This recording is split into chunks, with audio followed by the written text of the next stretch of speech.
spend our time trying to answer. No one can answer them yet. That's what paranormal research is all about. When you have an intelligent spirit, obviously you're dealing with a person who was at one point alive. Mm-hmm. And to me, it kind of answers the question of whether, for one thing, life after death, if consciousness exists outside of the physical brain itself. Neurologists will tell you that the brain itself, all your thoughts are stored within synapses and cells, brain cells, and if ghosts exist, they're existing without a body. They don't have a brain anymore. They're just energy. Your consciousness has to exist separately from the physical brain for that to be true, which to me, proves the existence of a soul. Yes, I totally agree. I think that's very interesting. And it's very hopeful, even though these are tragic figures, someone that is stuck at this earthbound plane that probably should be moving on. You know that there's something after death. They might linger on here a little longer than they should, but they still exist as the people they once were. They have their memories from these traumatic incidents. They remember how they died, what happens to them, how they lived. Sometimes they want to tell you about their life. It's fascinating. Definitely. And so you just touched on a big question I had, which is how do you relate, or do you, what you guys are doing with kind of a religious background or spirituality or something like that? Because as you said, you think that doing this stuff kind of proves there's something after death. Yeah, that's a very good question because, like I said, we're a diverse bunch. We don't all have the same beliefs and the same procedures to do an investigation. Tom's philosophy is to allow the investigator handling the case to run it in any way he wants. We have a scientific procedure that we follow, which is almost all the other groups do the same things. But we also have some leeway to act in our own manner. Yep. For example, there's members of the group that are more spiritual or metaphysically inclined than the scientific ones. We're always arguing back and forth these things. They might be more inclined to use things like dowsing rods, Ouija boards, the spiritual tools.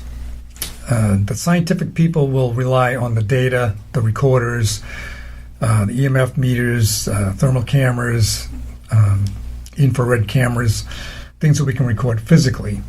But no one is telling us, we won't tell them how to operate. We won't tell them you can't go in there and use the Ouija board. You can't go in there, try to use a dowsing rod. So each investigation. Can I just ask, what is a dowsing rod? I think we're mainly familiar with what a Ouija board is, but I've never heard of a dowsing rod before. Yeah, it's an instrument you hold in two hands, and it's an L-shaped copper tubing that sits inside another tube, so that if you sway while you're holding this two of them, you hold them with two hands, and if your body sways just a little, it will swing to the right or left. So they're used to locate water. They've been used for thousands of years to find water, and they're actually pretty effective at it. And ghost hunting, we found that, some people believe that spirits can manipulate the energy within the copper and use it to answer yes or no questions. So you hold the rods as still as possible, try to not let your body influence their movement, which is pretty hard. Very difficult. Then you can say, okay, is this the spirit that passed away in the living room? And if you can open the rods outward for yes and close them and cross them for no, we'll have a means to communicate. And I've seen it work. Really? Yeah, it's pretty interesting. We did an investigation in Boston about a year ago, and the dowsing rods were actually working pretty well. We got some yes and no answers from the spirit, and at one point it seemed kind of agitated with me, and all of a sudden the rods just crossed really quickly like they were angry. No, I'm not going to answer that. That was the impression I got from that. So, and while you're holding them, you can actually feel energy coming down your shoulders into your arms. So there's definitely something going on. I think they do create some kind of electrical energy in the air around them when they do appear. Now, I haven't used them that often. I was basically experimenting that night. The spiritual people use them more often. I lean more towards the scientific tools. Well, I personally, I don't really use dowsing rods that often, but I use pendulums and things like that, which is kind of similar, but I think the rods actually are probably a little less difficult to control on your own. When you're working with the pendulum, it's very easy. It's very easy to sway the wrong way. Yeah, lean towards that yes answer. Yeah, exactly. And when you're using the rods, do you have to actually hold them yourself, or could they be put in like a little holder, which would then? We've tried that in a holder. We didn't get any response at all when we did that. I think they need to use the energy within your body. They actually have to interact with the person holding them for them to be effective. Okay. And I don't know if they are effective. We have this argument all the time, discussions within our group, whether it's the human being swaying and actually influencing the answers. Even subconsciously. Subconsciously, exactly. And the scientific part of me as well tends to lean toward that. Yes, exactly. A little bit of an explanation as well. But I try to keep an open mind to everything. Whereas, like I said, I initially did not believe in spirits, life beyond death, and I've seen some things open my eyes since then, so I kind of have to keep my mind open. Now, as someone personally who is so scared of Ouija boards, and I've had members of your group try to convince me to use them, and it just scares the ever-living heck out of me. What has your experience? Have you been? Because I know that you guys have done hunts with those before. Yes, we have. And I want have you been on those? What has your experience been? So many people swear by them. So many people say it's same with the rods. It's just you're doing it yourself. And you already mentioned you're more on the scientific side, but I am interested to kind of hear what you have to say. Yeah, well, I kind of think you're asking for trouble using Ouija boards. I totally agree. A lot of people in the paranormal world believe that. Others will say, Tenny, our medium, the girl, she uses it constantly, finds it very effective. It's the best means to communicate with spirits because you have the alphabet right in front of you. You can spell out words, obviously, and yes and no very quickly. It's very easy to get a communication going with them. But if you don't know how to shield yourself, protect yourself from unwanted intruders, interference, I don't want to use the possession word. No, but it's... We don't do demons. We don't do demons. We don't do demons on this show. If you want to be cautious, I'd stay away from them because... actually, it's gotten a bad rap, mostly because of that movie, The Exorcist, obviously.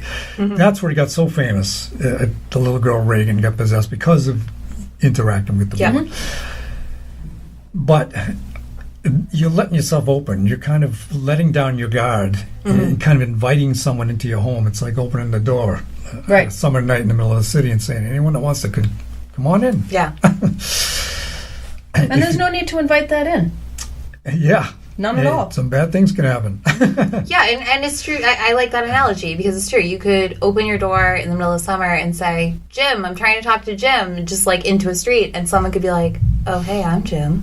Yeah. But really, it's Tom. You know what I mean? So that's a really great analogy.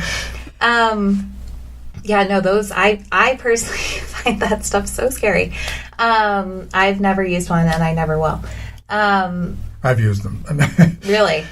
Yeah, in fact, an experience I had 20 years ago was one of the things that actually did get me interested in this. We were horsing around at work, and we had this girl that worked. I worked in a graphics agency, and we had this old building. It was built in the 1800s. And the legend was there was a ghost within the building, and it had been a brewery. We thought that he had drowned in one of the vats in the brewery. Oh my goodness! So, well, if you gotta go, that might be one of the ways. Yeah, I wasn't going happy way. So, one of the girls brought in a Ouija board. She had some experience with it when she was young, and she said, "Let's try and communicate with the ghost." It was a lark, and we started fiddling around with it. The thing moved very slowly at first, and then it started to move a little quicker, and then a little quicker. And after a little bit, it would spell out words very quickly, and I could actually feel the energy of that planchette moving around the board with great strength. And it kind of shocked me. I was really surprised. We actually did talk to a spirit. And he didn't seem like a friendly one after a while. He was kind of a little bit threatening. So we stopped using it. It kind of freaked me out a little bit. But it did get me interested in the paranormal. What kind of threats was it making? Well, we asked it. We came in one morning and the overhead light had been broken. Mm-hmm. And just for a joke, we said, "Hey, did you break the light?" I said, "Who broke the light?" It spelled out, "We did." So, what do you mean we? I thought there was just one ghost here. Yeah, ooh. We? What do you mean we? They didn't answer. I said, "Why did you break the light?" And wrote back, "Fun." Oh, said, gosh. No, thank you. "How many of you are in here?" And it didn't answer the question. And instead, it said, "Kill Barry." That's what it spelled out. Oh, gosh. No, so we put the planchette away. We put the board away. Fair enough. Yeah, and then you quit your job. And I went to the local church and joined up. Oh, my goodness. Oh, wow. That's scary. That's horrifying. That is horrifying. Oh, my goodness. Well, but that doesn't seem out of the realm of what I've read about Ouija boards, is that often the spirits will try to, like, draw you in by not being terrible at first, and then it's, as a little bit of time goes on, that they kind of reveal their true intentions, which unfortunately for this one was kill Barry. But yeah, that was a little scary. Before that, we did have some more conversation with it, and it did seem friendly, but like you say, I think it was just kind of acting like a nice person. Well, and I think I can't quote it directly, but there is somewhere in the Bible where it talks about kind of all spirits are secretly demons. Like, even if something sounds nice, it's always something kind of I don't believe that. evil. I don't believe it either. I'm just saying that it in different religions, it does say that. We've encountered very few negative entities in what we've been doing. Because if I believed that, we would not be doing this podcast. Right. I'm just bringing it up. I think what happens is you get people, these are people that were jerks when they were alive, and they're still jerks when they're dead. Yeah. And sometimes they like to scare people. They're not actually demonic. They just get a kick out of screaming into your ear when you're listening with an audio recorder, and you go running out of the home thinking there was some kind of demon involved, and it's really just some spirit having a joke on you. Yeah. Mm-hmm.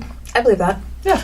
Were your tarot cards telling jokes on you yesterday? My tarot cards say jokes to me almost every day. I just sit there, and Beth saw me do it the other day. I just start laughing, and everyone's like, "What are you laughing at?" I'm like, "They're just telling jokes. They're just making fun of me." But I didn't finish. The 3 types of haunting. Residual haunting. No, that wasn't your fault. I just got off on a tangent there. Residual haunting, intelligent haunting, but you bring up the demonic stuff. The non-human, some people call it elemental. Mm-hmm. They can be mischievous. That doesn't mean they're evil. We don't know if they were something that never lived on this world. That's what the spiritualists think, that it's a spirit that was never human, that never walked this earth. It doesn't mean they're evil. It just means they like to play with us a little bit. They like to mess with our heads and play jokes and scare us. That's fair. Like fairies. Yeah, like fairies. Exactly like fairies. Or like, I mean, if you look at those old tales, I mean, that's kind of what they did. Yeah, we only think of fairies as benign entities now, but they were pretty scary back in the day. Just scary. Yeah. And You didn't want fairies. No. Puckwudgies. The Native Americans called them puckwudgies. Yeah. You didn't want them. And then Tinkerbell came along. Yeah. And even really, she wasn't, I mean, she took a bunch of kids out. But anyway, that's we're not we got a film with Tinkerbell at the Wayside. Did I tell you that? No. Going back to that first story at the Wayside Inn in Sudbury. After everyone left, there was 4 of us in the room trying to communicate with spirits. Bob had his infrared camera out, and he's looking at what he's filming. Mm-hmm. With the infrared camera, you can see things that aren't visible to the normal visible wavelength. Yeah. And we have good luck recording spirits with those. He caught what looked like a moth flickering, flying across the screen. He looked over the edge of his camera. He saw nothing. Huh. This was only inches away from the camera. Yeah. Mm-hmm. He yelled over to Jeannie, who was on the other side of him, "Do you see any insects in the room?" She's looking around. "No, I don't see a thing." When we played the video back, we could see this little moth-like creature. I mean, it looks like a moth. It doesn't fly like a moth. Okay. But he couldn't see it for the life of him, and he was looking for it. The lights were still on in the room. It wasn't like he was sitting in the dark. Right. but it shows up very clearly, and we named it Tinkerbell. It looked like a Nice. little tiny spirit flitting by like it was a fairy. That's very cool. Yeah. I like that.